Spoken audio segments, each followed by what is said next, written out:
Hey guys, welcome to Dreamhouse Nightmare. I'm Adam, and today we're going to be looking at the 1988 film Bimbo Cheerleaders from Outer Space. This is directed by John T. Bone. Now, before we get into it, if you like the content that I make, please don't forget to like and subscribe. So, today's video, I'm going to be a little bit more relaxed with trying to do this review because I've tried to do this review so many times already, and it's like I keep leaving things out. I keep going at it at a different angle. This is a pretty wild film, and there's a lot that I want to talk about, and it's just like there's a lot. So I am going to go really slow with this. I made notes. This is not going to be the typical review that I normally do. At least I'm going to try to give this a pretty legit real review to really get the point across of what I'm talking about. So, first note I have is that it is a nickel and a dime production. Then this is released by Fantasy Home Video, but the production of this was nickel and a dime. So, does anybody remember the movie Dogville with Nicole Kidman? I watched that movie at too young of age. I should never have watched that movie. But do you remember the sets for Dogville? That is the best way that I can possibly describe this movie. Now, take the set of Dogville and say you have paper walls instead of it being all open. It's just paper walls. And every object in the room except for the mattress is drawn on these walls with a Sharpie. Imagine you're in a spaceship and all your buttons are drawn on with a little Sharpie. They've got pink gel lighting everywhere, which the lighting was actually really good. And then you've got the cast in basically Dallas cheerleader uniforms from the 80s, where it's like kind of like the vests that go over. It's all open. Their breasts are out the entire film. And Tracey Adams is playing Captain Bambi, and she is a lead character. So now I've kind of tried to establish the whole setting here for you. It's pretty interesting. So the walls in this, though, it's like behind the paper wall, you got probably about like 3 or 4 feet of another paper wall behind there, and you've got actors in between, like they're looking in windows, or they're looking through like the holes of the set, but they're pretending to be holograms, or pretending to be screens. They're pretending to be outside of the spaceship. They're pretending to be on like another planet when the spaceship lands. That's pretty much how they did this movie. And I want to say something first and foremost. If you have a very low budget and you are very creative with your low budget, I applaud you. I do not think that this movie was bad in any way, shape, or form. And I thought that it was extremely creative and genius to do this on a budget that absolutely has no budget whatsoever. And so I really have to give it to this film. So the creativity part, applaud. I know how hard it is to make a movie. Applaud. That wasn't genius. What do you and then to turn around and add the comedy aspect? It's very aware of itself. So that's also needs to be addressed. It's not like it's just that cheap and that dumb, and well, it is kind of dumb, but it's like comedy, kind of like the sex comedies of like the 80s and 90s. That's what I really got from it. But yeah. So let's see. So we've established what the set is like, and then we have the small spaceship that is kind of dangling. You can see it in like one of the that they have like a background that's drawn with like stars, and it's got the Sharpie that's colored in, but it's not really colored in. It's just kind of like scratched in around the stars. And this little toy spaceship is like, I think it's like fireworks or something. It has like a little fuse on the back of it, and it's also being held by a little wire. And Tracey Adams is sitting there with her sunglasses on, got him pulled down a little bit, and she's kind of like got her tongue out, like, you know, and she's got the lighter, and she's like trying to light this, trying to light the the the the fuse, excuse me, trying to light the fuse, and she finally gets it lit, and she just runs around, and she goes straight into her lines. But the thing is that the whole movie, I don't know if I'll be able to show anything from this one. I'm sure I might be able to find something, but their breast is out the entire film. Now, that is how pretty much the whole thing opens up, because we've already got like we got an opening kind of like Star Wars at the beginning of the film that tells a little bit about the movie. um I didn't really feel like it told too much. I think it was kind of fun, but it didn't really seem like it was what really the movie was about. Long ago, in a galaxy far, far away called Bakoina, a group of brave junior college cheerleaders fought against negativity, uncoolness, and a teensy-weensy production budget to bring their schoolmates the glory of big-time interstellar showbiz. Their mission? To make the annual school pageant as totally bitchin' as their little bobs could manage. Their plan? To, do it totally radical and outer spacey, you know? Their story? We call it Bimbo Cheerleaders! But anyway, so we have Randy West that shows up as a hologram behind the paper wall, and it's got the zigzag paper across it, and he is playing the president, and Tracey Adams is talking to him, and he basically, to bring him completely into the scene, she takes the paper and just rips it real quick, and then brings him in, and it goes directly into an X scene.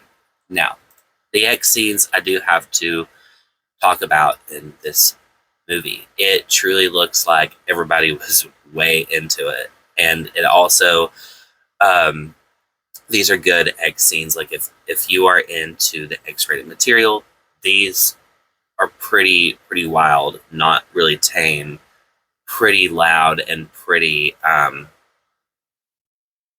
wild scenes. And it starts out with Tracey Adams and Randy West first, which they had a really good chemistry together, and so I give it to that. That yes, it was a very good scene. And then from there, let's see. At the very end of the X scene, I had to point this out. Got my notes still up. So I didn't know what was on her chest the whole time. Because I've seen Tracey Adams in a lot of movies. Like I'm a really big fan of Tracey Adams, but she looked like she had, and I guess it was just the VHS, because like this is why Vinegar Syndrome and Melusine need to get on top of this one right away. But it looked kind of like almost like she had like a mole or something on her chest. And I was like, what is that? Because that's not normally on her. And it wasn't until like close to the end of the scene that I'm sitting there thinking, like, what is that?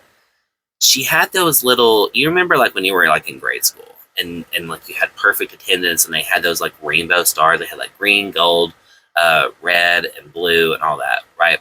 And silver. Well, she had those, and they were all over her chest. And I was like, what is that? Well, finally, at the very end of the X scene, it's zoomed in more close on her chest, and you can actually see the stars. And she, after Randy West does the big, so she takes one of those off, and she's like, you deserve a star, Mr. President. And she takes it and puts it right on the hole of the member. And just the way she puts it on is like, you deserve a star. And it's just like, made me chuckle. It's really funny. And it's just, it's probably inappropriate for me to say that on YouTube, but it's just really, really funny. So yeah, from there, we have, and going into the next scene, we are now introduced to the rest of the Bimbo Cheerleaders, and they are they're supposed to be playing bimbos, but I didn't really get stupid from them. I got more wild and zany and crazy and kind of loose, I guess would be the good word for it. So they're doing a dirty cheer, and it's like a really, really dirty cheerleading routine. And then basically they're like, oh, what should we do next? Okay, crew. It's like serious time now. We have, are you ready? A mission. A mission? Have you ever had a mission? Wow, Sure. group. They are. Tell us about it. Okay, right. Well, our mission is to bring friendship and joy to alien planets. Any questions? Yeoman Leia? Yo, man, Captain, who are these aliens we're supposed to be bringing peace to? It's the planet Pancreas 4. Screwloo, what's the Pancreas 4? I don't know. Scotty, question? Aye, Captain. Since the ship runs on automatic and it takes so long to get to this planet, what are we going to do in the meantime? Yeah, really. My first test of leadership. I know. Pajama party!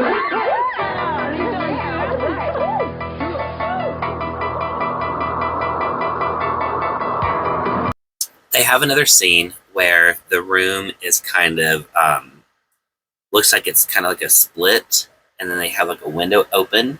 You can see Tracey Adams in there, and she's looking at like some posters. Maybe I think it's like supposed to be like maps and things like that. And she's just chilling. She's got her sunglasses on. She's the commander of the spaceship, and she's doing her thing. But the girls in the other part of the set is all dressed up in their pajamas, and they just go in an all-out. A word that starts with an O and ends with a Y, and it's wild, it's pretty wild. But they just and it's just instant. It's very, very, very loud, and it just goes on and on and on for a good portion of the runtime, for a minute. Like it's not like a like small scenes. Like they're pretty prolonged scenes. But after the all-out pajama party, we are introduced to a new character, and it's a stowaway on the ship. And it's Junaka Anuki is the stowaway. A stowaway? An alien stowaway. That makes you an illegal alien. Freeze, intruder! Or I'll fry your prairie oysters. What are you, anyway? Don't be afraid, Earth Girl. Fucking mask. Don't be afraid, Earth Girl. My name is Chunaka. I am a Nookie. Bambi, really? A Nookie? I mean, I know you worked really hard on this. You spent the whole day in study hall writing it. But I really don't want to say this line. Look, just chill out, will you? Say your line, and then Steve here can pork your puss. Steve? You mean Steve Wilson? The captain of the football team? That hunk? Oh, God, no problem. I'll say the line. Go ahead, just quick, leave the stage, all right? A Nookie? I don't think I've ever met a Nookie before. What's it eat? Whatever it wants.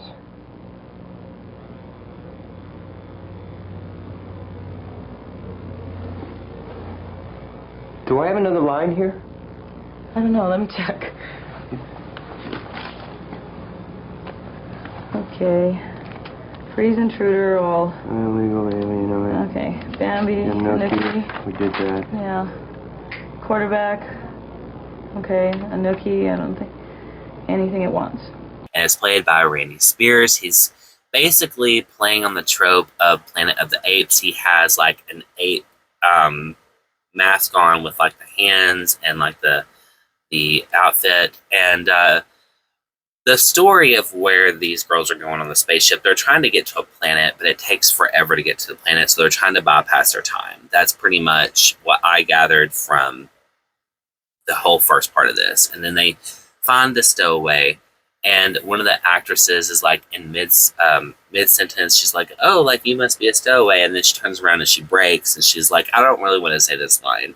And then Tracey Adams walks up, and she was like, "Will you just say the line so Steve can lick your And then she's like, oh, Steve? And then she's like, oh, I'll definitely say it for Steve. And then she says the line, and she said, now the script says we F-U-C-K. And then, like, you know, so it's very aware of itself. And it's breaking away from the, like the story. And I know that this is probably still written in the script for them to do this, but it just allows for a little bit more comical self-awareness. And I think that definitely added to the lightheartedness and also to the film. So after that, they go in. So Randy West goes into the scene with this other girl, and it's a pretty long scene. It's a pretty hot scene, I'm not gonna lie. And yeah, but after that scene, let's see. Yeah, so they're in the command center, and the way they did this was actually pretty unique. Was they had chairs like lined up for the girls, and then they had that they were sitting in, and then Tracey Adams is sitting in like the main chair, kind of like in the back, eating cheese puffs with her sunglasses on, and they had like a cardboard piece of with a paper, and it's like attached to the front of it, and they like hand drew like their little stations on the front of it, and then they're going through some turbulence in space, right? So what's the best way to make it look like they're going through turbulence? Well, they pick up the cardboard piece and they just shake it, and it looks like their command center's shaking. The guy's kind of like shaking the camera a little bit, and Tracey Adams is eating cheese puffs. So why not show the toy spaceship and have it on the wire and throwing cheese puffs at this toy spaceship to show turbulence? So she's literally just throwing her cheese puffs.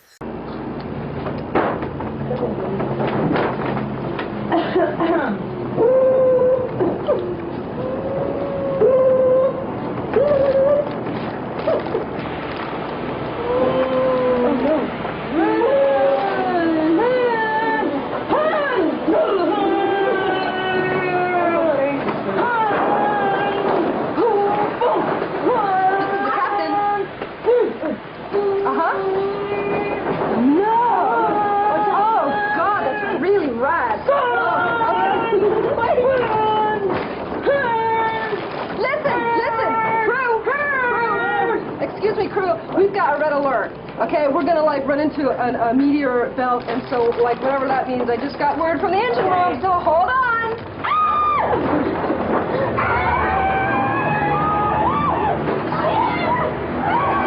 At this, I don't really know how to explain to people, like, this sounds really bad. Like, it sounds like it's a really bad movie, and maybe it is. But I think that people can have a lot of fun with it, and I think that it was very creative, and I think that, you know, I've seen a lot of budgets where people make movies and they're not good. They don't use the small budget and get creative with it, and the movies are unwatchable. This was very watchable, and this was very fun, and I was chuckling the whole time, and I just kept thinking, I was like, dang, like, that is some creativity right there, like. And I just kept thinking that. And so I want to, before I go on with the review, I don't want people to think that this is just a stupid movie. It is a stupid movie, but it's meant to be stupid. But it's also a really fun movie, and it's a really funny movie. And I would recommend this to people to watch this film. So, let's see. So after they go through the turbulence on here, they land. They show another drawing, and they show the spaceship kind of land on a planet that they've drawn, and that is the planet that they were trying to get to. That took them months and months and months and months to get to, right? And they've just been basically sleeping with each other all the way up until this point to pass the time because they're bored. So once they get there, we are introduced to some new characters. We have the queen of the planet, who has like this pink 80s wig, and it's like one of those like fun wigs. Like I don't know what the hairstyle is called or like the wig's called, but you would know what I'm talking about. It's like got the spikes and it's like straight hair, and it's just like, you know, like the bangs and everything, and it's got tassel in it, so it's holographic. It's pink. And then we're also introduced to the king. But the problem is that the king thinks that he's a woman, and the people need for him to realize that he's a man, because their race is going to die out if he doesn't realize that he's a man. So, My crew has lost its sense of humor. Perhaps it's the long months in space. I think a little shore leave is necessary.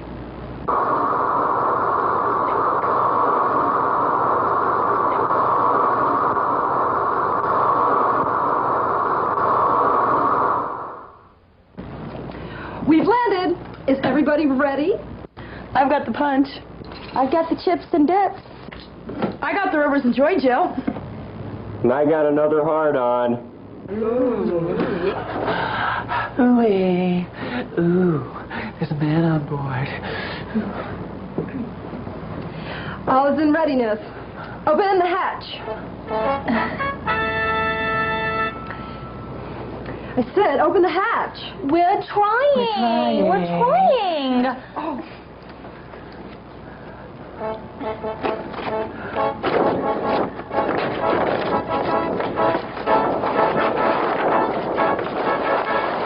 so maybe it's, you know, and it's done in such a comical way, like it's not.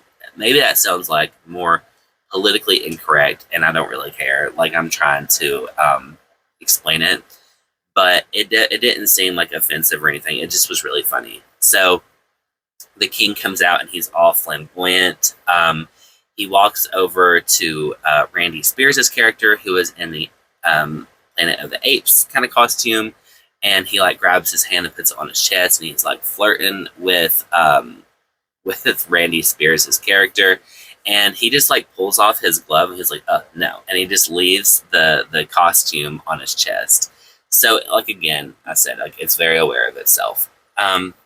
But from there, it goes pretty much into there's a scene where the queen is talking to Captain Bambi, and she is explaining about the king and why he needs to be reminded, and how their race all depends on the king to start sleeping with the women.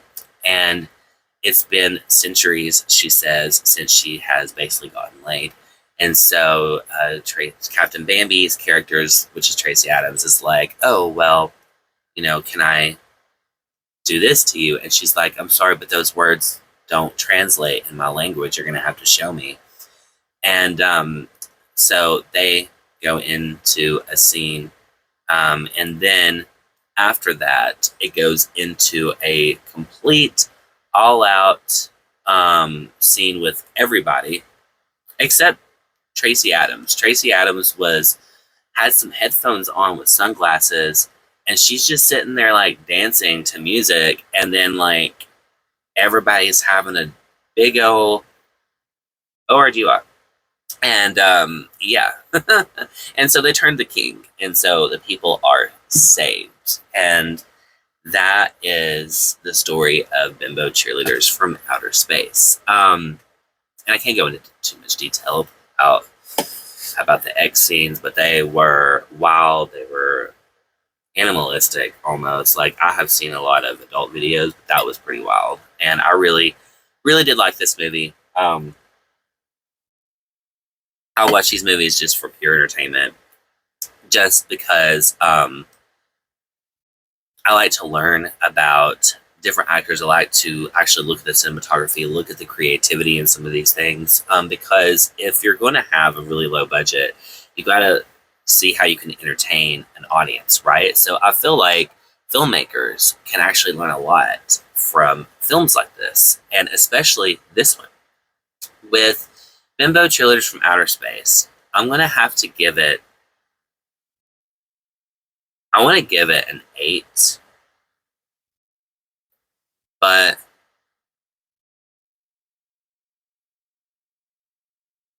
I'm going to give it a 7.5, and that's pretty good. That's pretty good. And that's because the 7.5 is, I feel like the story that like they put on the advertisement, which is pretty much the entire monologue from the opening of the film, like this, like I call it like the Star Wars intro, where they have like all the words and you're reading it and there's someone narrating it. It didn't really match with what was going on with the rest of the film, so that was one thing. They also put it on the advertisement for the film. And also, I give it that because I think that I really wish that I would have had just a little bit more story. It is hounded down with the X scenes. Hounded down with X scenes. But I would have really enjoyed more story because I was enjoying the comedy aspect. I was enjoying the sets. Just because I think that it should be given a 10 based on the creativity. The creativity was a perfect 10, in my opinion. Perfect 10. But there are other aspects of the film that are going to take away from its final score. So the creativity level, a perfect 10. I want to say that clearly, even though this has some paper walls and drawings, you're going to think, oh, this is just way too low. But no, the creativity level was there, and it definitely was very aware of itself, and they knew what they were doing, and they knew that they didn't have a budget for this. So what's the best way to do and work with that is just to poke fun and make fun at yourself for it. So yeah, so at least the creativity level is a 10. I really wish that we could have gotten more of Randy West with the whole like Planet of the Apes angle on there. I would have liked to maybe like visited his planet. I feel like if we had gotten like a little bit more like if they didn't just visit that one planet and save the people by turning the king straight, if they would have went on to do like go to like another planet, I think that would have been really cool. I also think that I probably would have added a little bit of like maybe like lights to the scene, like you know, like how you have like the Christmas lights and stuff like that. I probably would have added something like that just to give it like I'm not even saying like Christmas lights, but I'm just saying like something for the stars instead of just drawing them. I would have tried to like maybe add a glitter or just something to it, just to kind of separate the inside, just to make it a little bit more dimensional. But yeah, other than that, like I really can't say too much bad about it. It's just that I really wanted more story from every angle of the film, and I really wanted more from the president. I don't know why, but Randy West looked really different in this movie for some reason. I don't know if he was just like really buff at the time, but I mean, but specifically his face looked really different. I didn't even recognize him at first until like midway, and I was like, oh, that's Randy West, because I've seen him in other stuff, and I don't know why. Maybe it was just the degradation on what I was watching it on. This was clearly ripped from a VHS. But yeah, so 7.5. 7.5, highly recommend, highly creative. And I'm going to call out Vinegar Syndrome and Melusine. Listen, y'all. Like, I don't know what y'all going to think about this review. If you ever even watch it, I don't know. But what I will say is that this is definitely a piece of creative, artistic, adult film history. And I think that it definitely needs to be remembered. It definitely needs to be saved. I hope that they never let this film die. It's not had a release since its initial VHS release back in the 80s, so there's no DVD. There is a DVD. There's like a bootleg of the DVD out, which I don't want a bootleg. I want remastered for this. But it's got like such a strong cast. And Melusine, Vinegar Syndrome, please save this movie for, and if you possibly can, if everybody just kind of holds hands together and be like, hey, please save this movie. This is one that I think definitely needs to be preserved, and definitely for historical purposes, to look at like, hey, even on like a nickel and a dime production, they were making some pretty unique films, and they were being really ambitious, but also very aware of themselves. So save this film, please, at some point. But yeah, that's all I have for today for Bimbo Cheerleaders from Outer Space. If you like this content and you like the video, please don't forget to like and subscribe to my channel. And if you possibly can, please give it a share. It just really helps me out, really helps me get an algorithm. This was a review also, that this is not like a normal review for me, because this film truly had so many different angles and so many different things to talk about. I really just had to make a lot of notes to talk about it. I've even got notes on my computer. I've got notes on my phone. There was just so much, and it's like I have really tried to go all out, and I worked really hard for this video. And yeah, so I really appreciate it if you can like, subscribe, and give me a share. And please don't forget to turn on notifications. There are some really cool videos I have made recently. One was Creatures of the Night, and it was an adult film. I thought that was probably one of the best reviews that I had ever done. But it is not got a lot of views on it, so go over and check that one out. I think that you all really find that review to be kind of unique, and it also has a lot of like inserts and photos in it from that film. And I'll see what I can do to get some stuff from this film in on this review. But that's all I have for today. Thank you for checking out Dreamhouse Nightmare, and everyone have a great day.